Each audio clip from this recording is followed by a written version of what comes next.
तो आज हम उमेश पांडे आपन मीठी आपन भाषा में वह सबके स्वागत बाटे।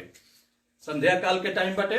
आज हम युवा मोर्चा के जो कि वहाँ के अध्यक्ष बानी, वहाँ के युवा मोर्चा के सदस्य बानी उत्तम जी, उनका के आज हम लाइव ले फेसबुक पर और वह सबके सामने ले आई और उनका से हमारा सवाल प्रश्न पूछे के बटुए और प्रश्न के जवाब दिहन।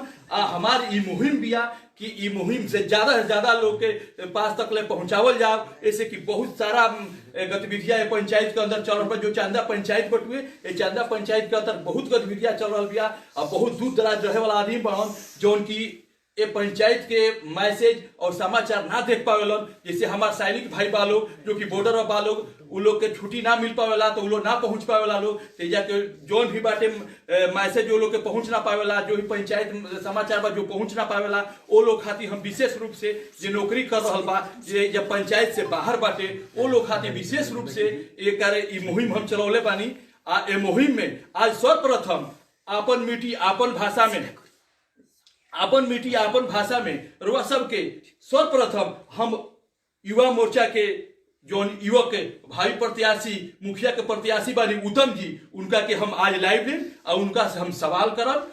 आज जे भी दर्शक बंधु बानी उनको सवाल करे के हुई तो वो सवाल कर सकीना।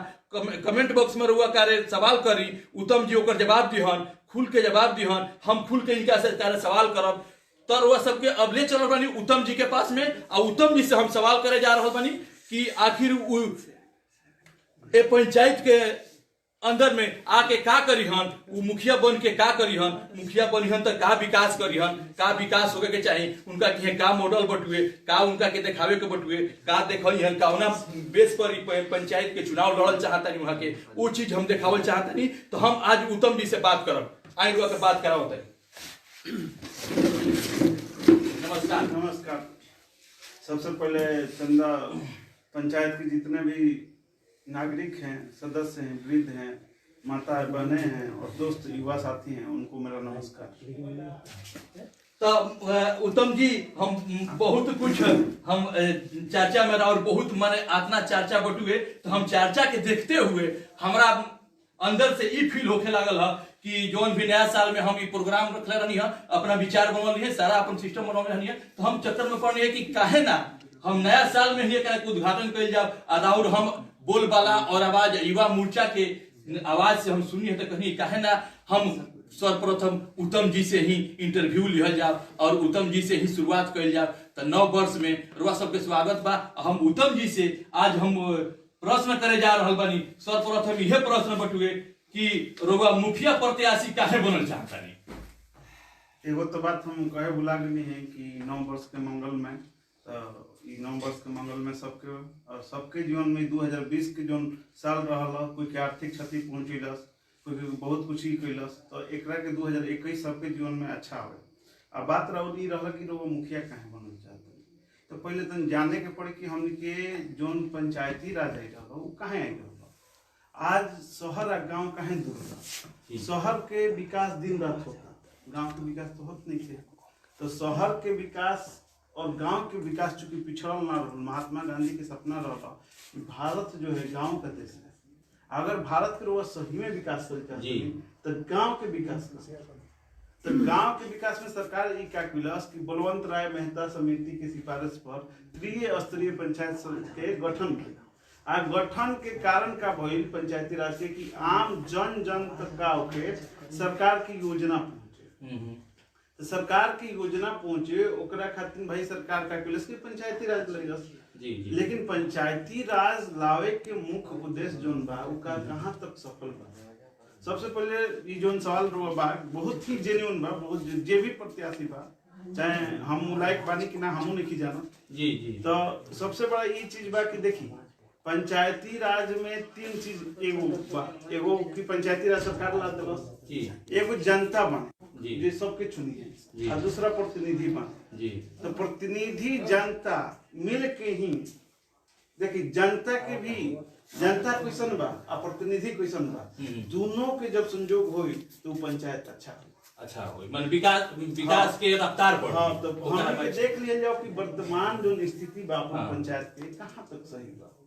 कहाँ तक विकास कैलस 20 साल लगभग हो गई 20 साल तो लगभग हो गई पंचायती राज अइला तो 20 साल में हमने कहाँ का बदलाव देखत रही का आखिर आम जनता का अभी तक उहे बा कि ओकरा जीवन में कहीं बदलाव आइल बा तो ये इम्पोर्टेंट ये बा कि मुखिया बनल तो बात बटुए के बात एजा प्रतिनिधि या जनता दोनों बढ़िया होके के चाहिए जी तालमेल दोनों के अच्छा हो तबे तबे वो कोई तबे विकास हुई तो अब देखल जाओ कि प्रतिनिधि कैसन बने गया जी प्रतिनिधि ऐसा बने कि उनका विकास से कोई मतलब नहीं हमारा जहां तक लगा था हो सकता गलत हो उनका मतलब बा बिजनेस कि रोगा भी अइले कुछ पैसा खर्चा कइले और रोगा से कुछ पैसा कमा के चल गई ये तो मेन मुद्दे से बा एजा ये मुद्दे में हमारे एगो देखिए प्रश्न हुआ बिजनेस जोन वाला बात कहनी है तो हमारे एगो और प्रश्न बरुआ से कि जैसे ये हमनी के जोन पंचायत बिया जो जनता पंचायत बिया एक में बहुत हम शोरगुल सुनले बानी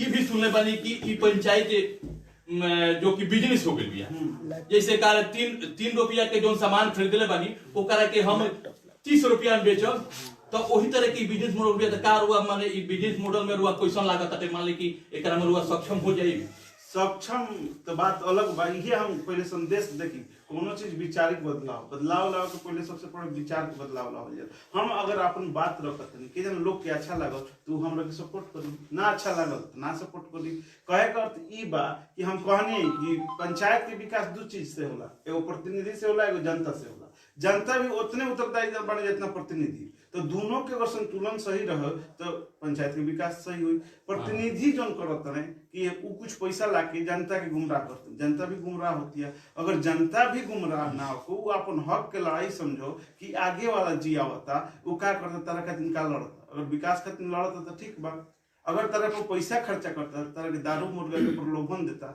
तो का तरह तू का उम्मीद करता कि वो तरह के विकास करी हाँ वही वाला कहावत बा कि बहेलिया आएगा जाल बिछाएगा फंसना ही फंसना है वो कहावत बटुए जो उनका कहावत वाला बटुए तो हुए बात भी है अभी पंचायत के अंदर ना बिल्कुल एकदम और वो देख हम कि अभी जो बा कि कॉलोनी पास करे खातिर लोग 30,000 रुपया लेता हाँ के ना लैट्रिन खातिर 2,000 रुपया दिलो सा चूंकि काहे ही हो जाता मांगे कुछ इहो बा कि भाई अगर यहाँ लोग के पैसा खर्चा करे चुनाव में क्या करे के बाद विकास नहीं के करके हम लोग के का पैसा ला के बटोर के और वही जाके घर घर जाके पैसा दो कोई के मुर्गा दो कोई के दारू दो ये हम लोग एम बा अगर हम लोग के विकास एम रही तो ये बताओ हम कहल चाहतनी कि का ऐसा चीज बा कि पंचायत में हमके विकास जो अवधारणा रहला पंचायती राज विकास के महात्मा गांधी देखले रहो कि गांव के विकास जोन बा हो जाओ तो तरह शहर जाए के जरूरत नहीं है शहर हमने की जाते हैं शहर में एक रूम में रहते हैं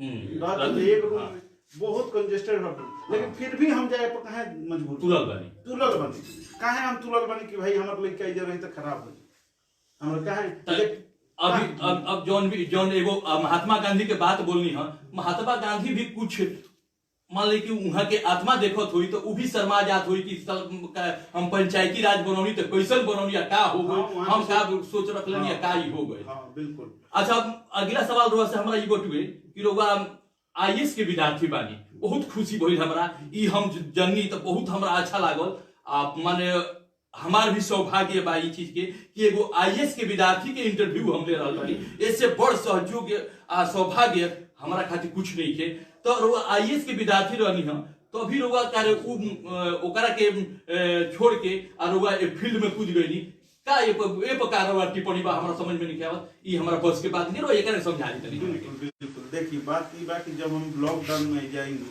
तो हम देखने की स्थिति क्या है क्योंकि हमने के एक तरह से ट्रेनिंग हो चुकल रहेला कोचिंग में क्लासे में कि जोन तार लक्ष्य बा जीवन के उद्देश्य बा वो कहीं ना कहीं जन कल्याण जन सेवा बा चाहे वो कोई भी रास्ता से हो देखिए हम एगो बात कहूँ रोगा गाँव में डॉक्टरों हो इंजीनियरों हो आईएसओ कोई ना कोई भी तो क्या हम लोग गांव के रुआ के बदल देले बने लोग का अगर हम मिट्टी से ना जुड़ल रहम तो का हम गांव के बदल सकीला बहुत सारा गांव में आईएएस बने बहुत सारा गांव हमने अगल बगल में बा जो में आईएसओ बने कर्नलों रह चुकल बने कोई आदमी गाय घाट में वगैरह में कोई बहुत बड़ा पोस्ट पर रहन अधिकारियों रहन बहुत कुछ गवर्नर रैंक के रहन हम ये पूछल चाहते कि का उन लोग अपन गांव के आके बदल देले हम लोग गांव के आके बदल देले लोग कि गांव के जे एजा प्रत्याशी बा उहे बदल अगर वो गांव में बदलाव चाहती तो सबसे पहले की एजे बदले एजे आज एजे से जुड़े के पड़ी हुआ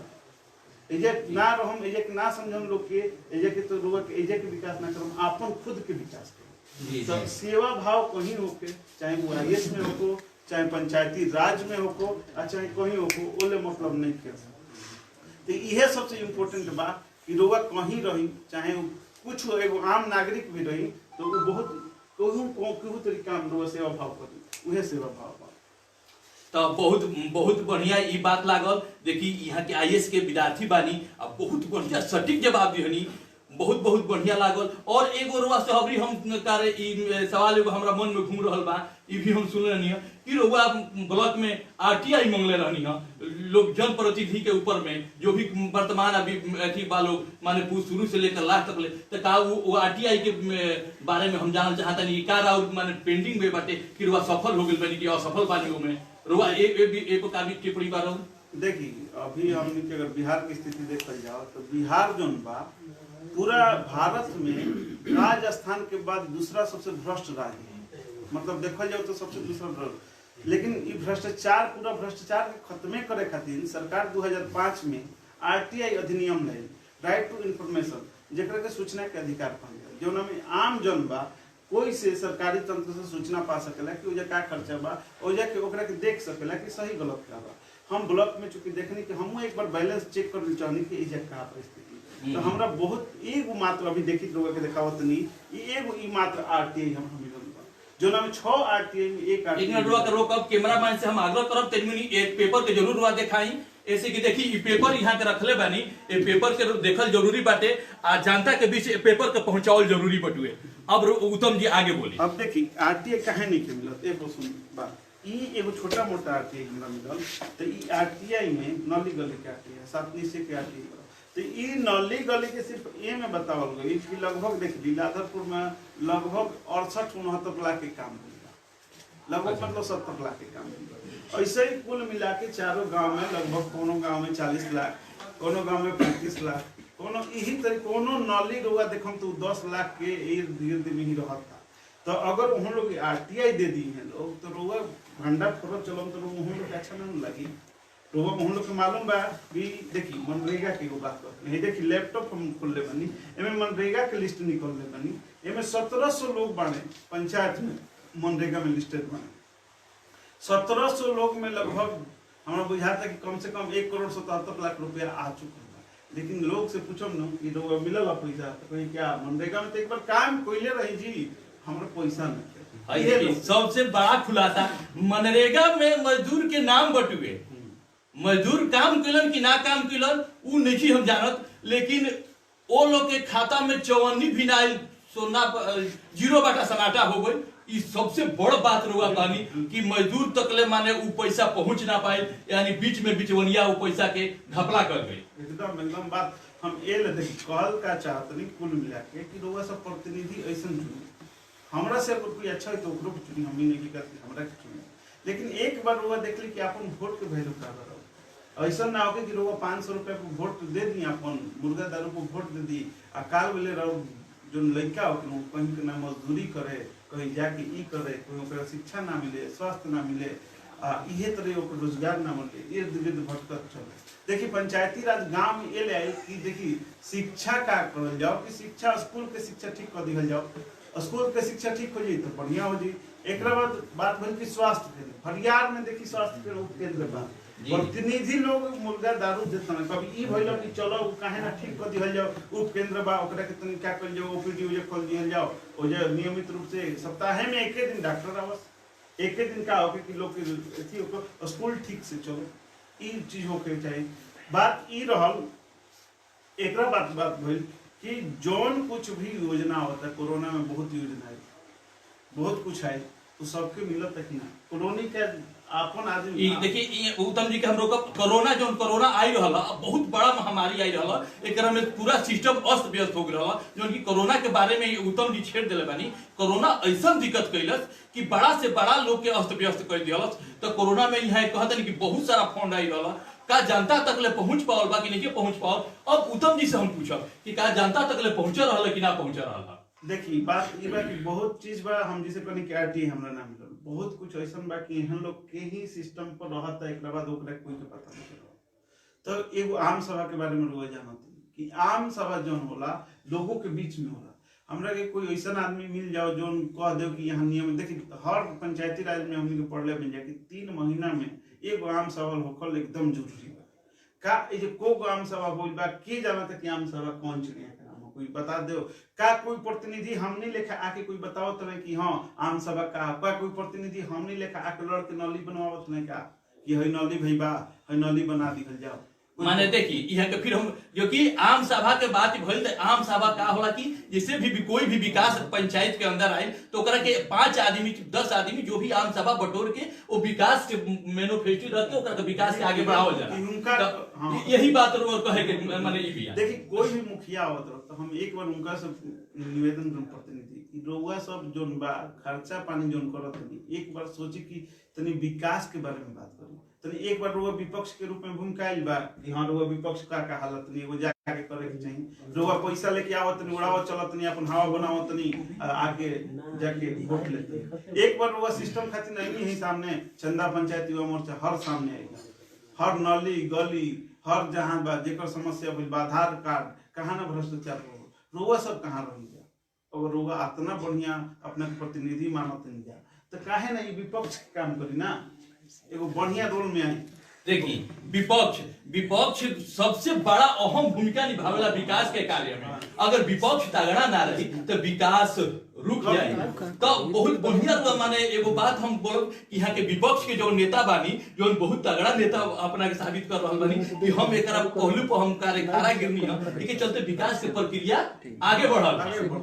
बिल्कुल कहीं भी देखी तो लोगों के मन में भइल कि तनी मनी उठल कि हाँ एगो देखी प्रतिनिधि के चाहे कि अपना तरीका से पंचायत के कैसे कल जाओ। मान ले कि एलईडी स्ट्रीट लाइट लगी सब तो तुम बढ़िया लगे सब जगह का कितना ओकर बहुत बड़ी योजना ना रहल, बहुत कम योजना में हो सकत रहल। जितना ई प्रतिनिधि लोग ई सब में बने तो कहीं ना कहीं ध्यान देवे के चाहिए विकास पहुंचे कि हमने के विकास से लोग के काम कल जाओ, ना कि जाके पैसा देके, ना कि हमने दारू देके, ना कि लड़ा। अच्छा ठीक है उत्तम जी, एक आदमी हमारे फोन पर है, क्या नाम हुआ आपका सर जी? राजू। कहाँ से है आप सर? पता बताइएगा तुम रोआ बताई पहले पता कहाँ कौना गांव से बानी रोआ?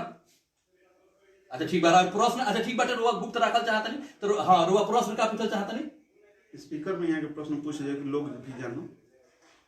अच्छा ठीक बा यहाँ के प्रश्न बटुए कि रोआ, हाँ यहाँ के प्रश्न बटुए कि रोआ मुखिया बन जाई तो ई सब कार्य करब का रोआ व्यवस्था का विकास करब का विकास में सक्षम उतर पाई। यहाँ के बहुत बढ़िया प्रश्न बटुए, बहुत तगड़ा प्रश्न बटुए।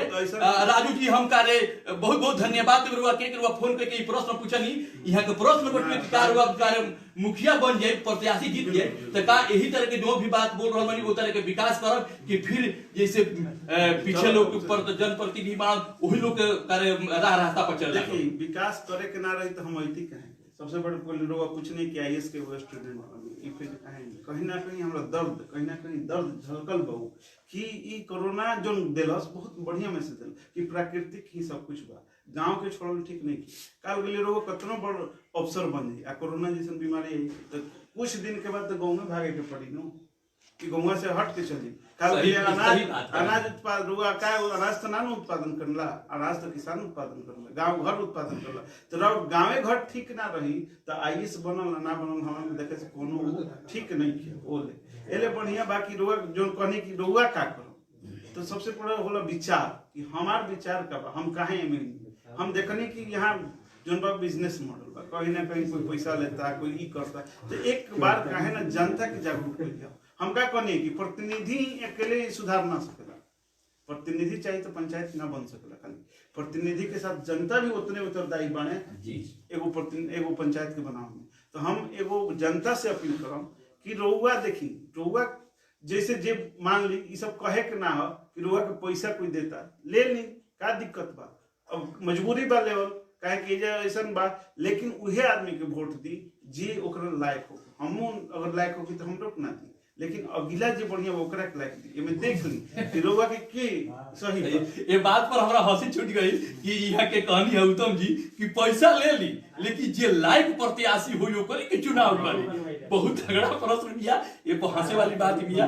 पैसा भी ली लोगा आ रउआ जे रउआ लाइक लागत हटुए ओकरा के आज और वोट हटुए ओकरा के बेची की कीमत रूप से अपील बाटे। ऐसे तो ये सब करी मत हम, लेकिन लोग भी मजबूर देखी गांव में तरह तरह की मजबूरी होला, कुछ आर्थिक लोगों की मजबूरी बा, लोग कोई की जान की गरीब कइल जाला।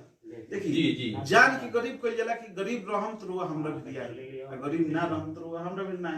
तो इजा के राजनीति में जान के लोग के गरीब कइल जाला, हिटलर वाला काम कइल जाला। हाँ, अमीर ना बनावल जाला। जे काहे के अमीर बना देन तो ओकरा सोचे समझे के बुद्धिजीवी ज्यादा पढ़ जाई लिख जाई तो ओकरा अच्छा करे जाई। तो एले बढ़िया बा कि एजा के शिक्षा मत दो ना कहल जाला। पहले पुरानिया कहत रहन कि दुगो पैसा दे दल लेकिन दुगो बुद्धि मत दो। लेकिन दुगो बुद्धि देला से लोग असली दुगो बुद्धि दी, दुगो पैसा मत दी। बहुत कुछ ऐसन बा कि कइल जा सके ला पंचायत में।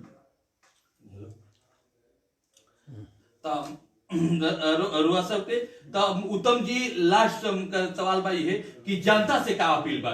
जनता से सबसे बड़ा अपील बा कि रोआ देखी एगो बहुत बढ़िया मौका मिला मताधिकार को, एकर दुरुपयोग ना करी। मताधिकार ही रोआ के आगे बढ़ा सकेला।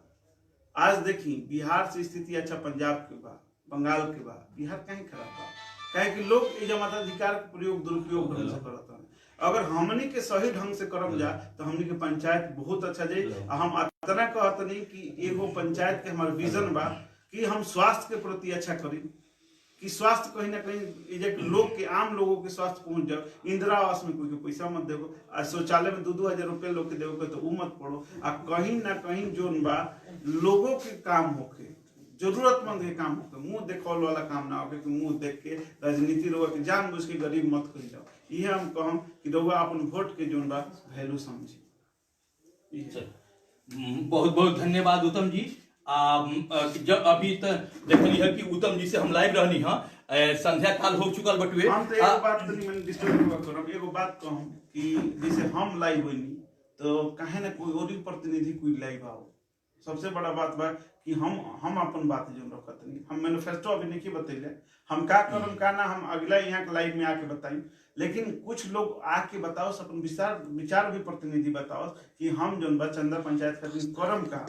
जी हाँ 10 तारीख के हमने के एगो मीटिंग रखल गांव में कि पंचायत के नव निर्माण का हुई। पंचायते में वो बात हुई, हमने की थोड़ा सा गांव में हुई, फिर बाद में हुई, सगरो हुई कि पंचायत में कैसे का 10 तारीख के सबके हाँ, तो 10 तारीख के सबके निमंत्रण दिया कि अगर प्रतिनिधि भी आई है तो वेलकम बा। हमने की चंदा पंचायत मोर्चा के एगो लक्ष्य बा कि पंचायत के विकास कैसे हो। अभी दे दो निमंत्रण बा। रुआ सबके सामने अभी जो की बात होत रहा हमारा उत्तम जी से, यहाँ के आईएएस के तैयारी कर रहल बनी, वर्तमान में भी तैयारी कर रहल बनी, यहाँ के लागल बनी आईएएस में। तो हमार बहुत बढ़िया लागल यहाँ से बात करके। और रुआ सबसे आग्रह बाटे, हमारे चंदा पंचायत के जनता से आग्रह बाटे कि रुआ पैसा के इधर उधर में ना बिकब ना किनाई। रुआ अपन सुशील प्रत्याशी, बढ़िया प्रत्याशी, ऐसे कि वोट बहुत महत्वपूर्ण होला, वो वोट के किनल बेचल ना जाला, ओकरा के अपन मत हटुए, अपन मत के ऐसा जगह पर कार्य में डाली कि जौन की 5 साल खातिर रुआ के आगे विकास पर विकास करे। तो रुआ सबसे आग्रह बाटे जो भी प्रत्याशी अगर लाइव आवल चाहत हुई हन तो हमरा से संपर्क करे के बटुए, हम उनका के लाइव ले आगे, हम कोई और प्रत्याशी के लाइव ले और वह सबके सामने हम लाइव लेके आए। और जो भी चंदा पंचायत की जनता के से आग्रह बाटे कि जो भी जनता पंचायत की जनता हुई वो कमेंट में कार्य उत्तम जी से कोई भी सवाल पूछ सकता, कमेंट में वो सवाल करी, उत्तम जी ओकर जवाब दी। हम कंटिन्यू सोशल मीडिया पर लागल रही ना, यहाँ के जवाब कंटिन्यू देते रहो। हमने के 10 तारीख के फिर से लाइव आइम जा, 10 तारीख के फिर से लाइव आइम जा, ओकरे सब कुछ तैयार रही। कोई के मन में कोई सनो क्वेश्चन होके तो पूछ सके। देखिए यहाँ के बोल रहल बनी कि 10 तारीख के यहाँ के पुनः फिर लाइव आई। वो कोई भी व्यक्ति के जेकरा मान के चली कि प्रश्न पूछे के मन में उत्साहित होत हुई कि हम सवाल ना पूछनी, ये अपने सवाल पूछलन तो सवाल रहुओ दागन तगड़ा से तगड़ा सवाल दावब ओकर जवाब ई दिहन। छोटका स्कूल को 10 तारीख को आज जबकि 10 तारीख के प्राथमिक विद्यालय परसिया के प्रांगण में वो मीटिंग रखल बटुए, रोहू भी जुट के प्रश्न इनका संगे पूछ सकतानी, यहाँ सवाल कर सकतानी। आखिर काहे रोहू चंदा पंचायत में रोहू मुखिया के पद लिहल चाहतानी, काहे चुनाव लड़ल चाहतानी? ई प्रश्न चाहे जैसे कठिन कठिन प्रश्न से दर्शक बंधु ऐसा भी हमारे दर्शक बंधु बाण जो कि सीमा पर भी तैनात बाण वो लोग के चंदा पंचायत के बारे में कहत रहे कि कोई समाचार ना मिल पावेला, कोई हमके जानकारी ना हो पावेला, अपडेट ना हो पावेला। तो वो जो कि सीमा पर तैनात जितने भी कार्य जितना भी सैनिक बाण अर्धबल सेना सैनिक बाण, आर्मी बाण, BSF बाण, जो भी सैनिक बाण, वो लोग के संध्या काल में हमारे सलाम बा नमस्कार बटुए। रउआ सबके सेवा में जो भी कार्य हमारे नौकरी करे वाला भाई बाण बंधु बाण जो कि बाहर रहल बाण, कुछ लोग विदेशी बटुए, वो लोग के हम मुहिम चलौले बानी कि वो लोग तक ले कम से कम हमारी वीडियो पहुंच जा। जो कि चंदा पंचायत में का भूचाल चल रहा बिया, का राजनीति चल रहा बिया, कैसे कैसे का खेला हो रहा बिया, ओकरा के हम ओपनली देखावल चाहतानी। 10 तारीख का स्कूल पर मीटिंग सब कोई जुट तो रुआ सबके एक बार फिर हम पुनः कह दिया चाहतानी कि 10 तारीख के जो मीटिंग बटुए वो कार्य 11 बजे से मीटिंग चालू हो जाई। तो रुआ सब है जरूर जुटी सब है आ जुट के इनका से सवाल करी सब है, यहाँ से सवाल के जवाब ली सब है। तो चंदा पंचायत के पूरे जनता से हमारा आग्रह बाटे कि इनसे कोई भी सवाल रुआ करे, कोई मन में सवाल चलत हुई रुआ जरूर सवाल करी। आपन मिट्टी आपन भाषा में हम इतने तक रहतनी। चंदा पंचायत लाइव नमस्कार।